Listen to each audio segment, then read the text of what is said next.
Hello out there. Welcome to our podcast today. This is Eric Johnson, the brand. And this is Coach Aaron Thigpen, the source. Aaron, what's happening today? How you doing? Doing all right. Sun's out, but so are my allergies. Like it. Hey, got a good subject today, Aaron. The makeup of a high school athlete. What's your take on that, man? That's a good one. I've seen an evolution of the high school athlete in the, almost 30 years that I've been doing this. So, I don't want to get into the, old man, get off my lawn attitude, but I think there's different types of high school athletes. Okay. And what I see today, we could talk about the physical, the mental, as you've mentioned. And I think another part is the attitudinal, aspect of an athlete. But I'm trying to figure out how I want to break this down. I'll just keep it general. I see a couple different types of athletes, okay?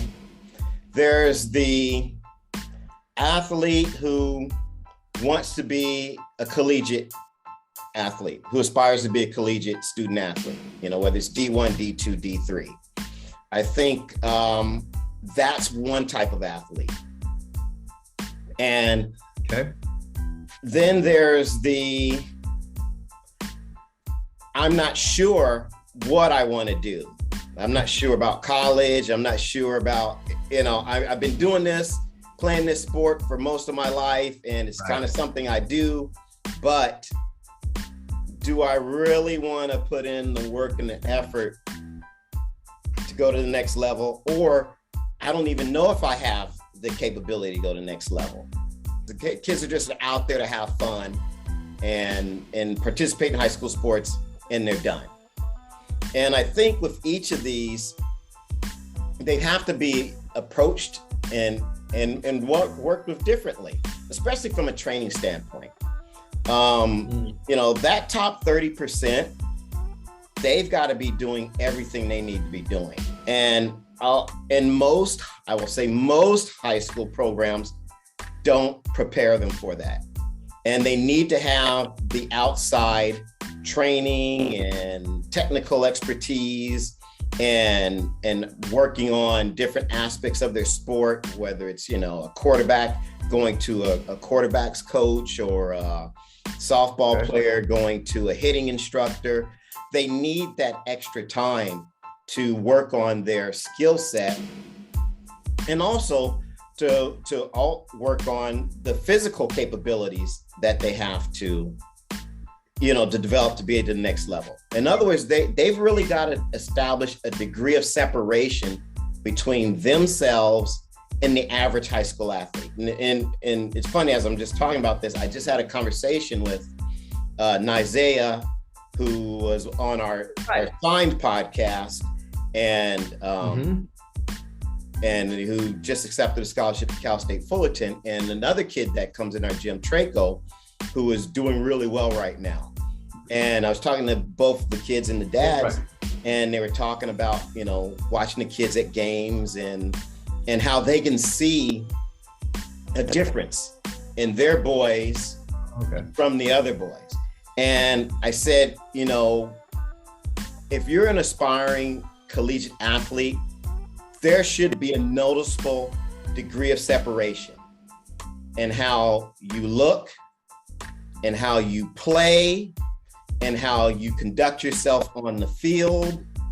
There should be, even to an untrained eye, there should be a noticeable separation.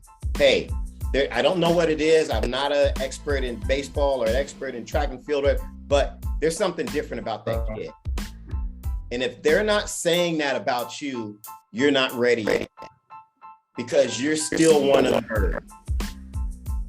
And they said, yeah, I get that. I understand that, because they've gone to other places and they've seen elite and high caliber athletes. And they say, yeah, there is just a presence. You can call it a man amongst boys, or, that sort of thing. But me and you have seen it in the past with some of the athletes we've worked with, Robert Stevenson and, Crawford, James Darnell. There's just something that they had that showed that, hey, this is not your typical high school athlete. And I think that if you look at your kid and he looks like just one of many out there, he's not there yet. And he needs to continue to work. So, and that's that elite, that's that upper crust. Then you've got the guys who have talent, but maybe they don't realize they have that talent and haven't really figured out how to harness it or really have the mental fortitude to want to harness it. Those are the kids that are kind of hard to figure out, because unless they decide that that's what they want, the clock is ticking and their skill set still isn't going to save them. And they've got to kind of, in other words, that's the kind of kid that you've got to have a hard conversation with as a parent and say, hey, look, you've got this ability, you've got this aptitude. What do you want to do with it? I'm fine with you just playing, your high school sports. And after that, you go to college and sports is over.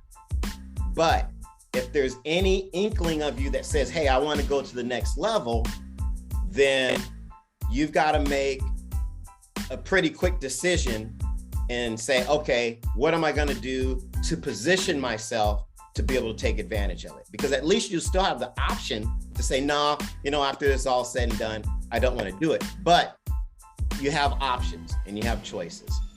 And then there's just that rank and file high school athlete who, is out there enjoying the sport, having fun. Maybe they have aspirations, but they don't have the physical abilities. And those athletes kind of have to decide, hey, how far do I want to take this? How hard do I want to work? And see where I can go with this. So, I mean, if we're talking general, I guess those are kind of the three levels that I see.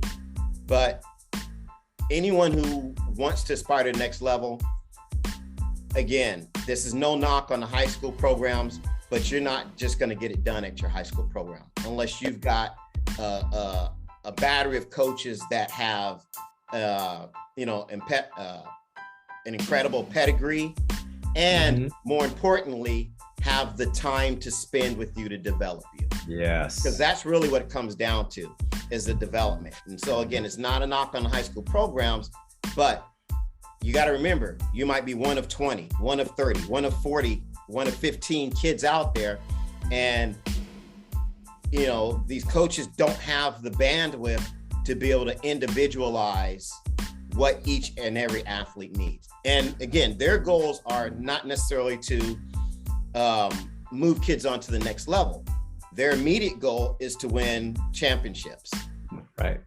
So anyway, that's that a good mouthful. What are your thoughts? That's a good riff, man. I put down a couple things there, and one is the last guy you explained, the last guy or gal that you explain is what I call the activity athlete.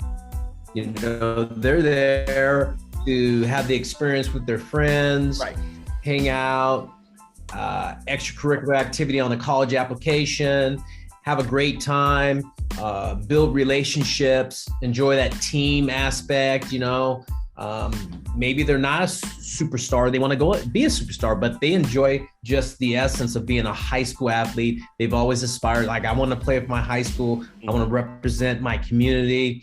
That's that type of athlete. So I get that. And you have those out there, and that's all right. There's nothing wrong with that. Yeah, that's probably 80% of the kids that are out there. Yeah. Right. Yeah. It's true. It's 80% of the kids, and that's great, and that works for them in high school. And then you have that crossroads athlete. Yeah, that's a good word. Crossroads, man. I was thinking that. Crossroads, what am I? What am I going to do? Do I need to push it more? And, they need direction. They need guidance. They need management sometimes, I'm going to talk about the next guy. Yeah, that crossroads athlete needs management. I think that's at 10. to 15% athlete out there that's going, okay, I have this ability. Let me do this. How do I do it? But I don't know where to go. You know, like, okay, mom and dad told me to do, but mom and dad don't know to go either. So that leads to what you and I do. And then you get that athlete that has what we call the it factor, Nizaya. You know, you mentioned Stevenson and Crawford and Chris Carter, James Darnell. You know, just a couple of athletes that you and I have talked about. But the it factor, they just walk in the gym, you go, that's it. Yeah. that's the person right there. That looks like they can move forward to the next level, and they come in and train that way. It's like, hey, this is what I'm doing. No excuses. Hey, what are we doing today? And that look, that intensity, that desire and love to train and trying to get to the next level. So you've got those three different, you know, athletes, and with all of them, there needs to be some sort of direction of what they're going. And parents, you know, your athlete is not, you know, your athlete's going to tell you what they are. They're going to come to you and either ask questions or do that. Listen to what they have to say. You know, every athlete's not going to be a D1 or a collegiate athlete. Maybe they enjoy other things that they love. And some of these kids get burned out, Aaron. I mean, some of these kids have been trained since they've been 9, 10, 11, and they get to high school and they say, hey, you know what? I've had enough. You know, I've had enough of that.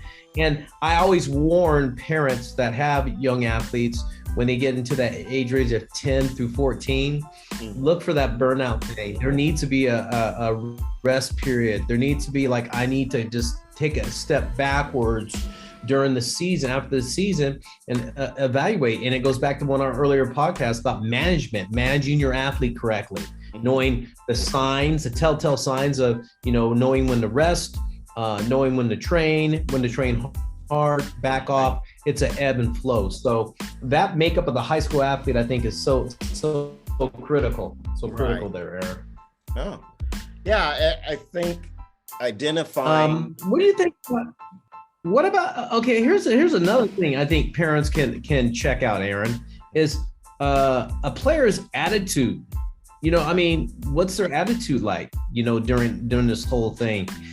Because, you know, a lot of parents don't know. I mean, they're around their kids all the time more than you and I are, but we may have a different kind of a different opinion about athletes' attitude by the way they train, you know, compared to what they see out there at home or during the game. We might see an athlete totally different, and they act totally different when they train than they do at the game. Right. And that's one thing I think it's important to do, is just kind of understand what that looks like as a parent. And, you know, you and I see it all the time. We look, hey, this guy looks like a beast in here, or that lady or that man or a woman or whoever is running super fast in here. Then you get in competition and something's not clicking. Is it the mental approach or whatever?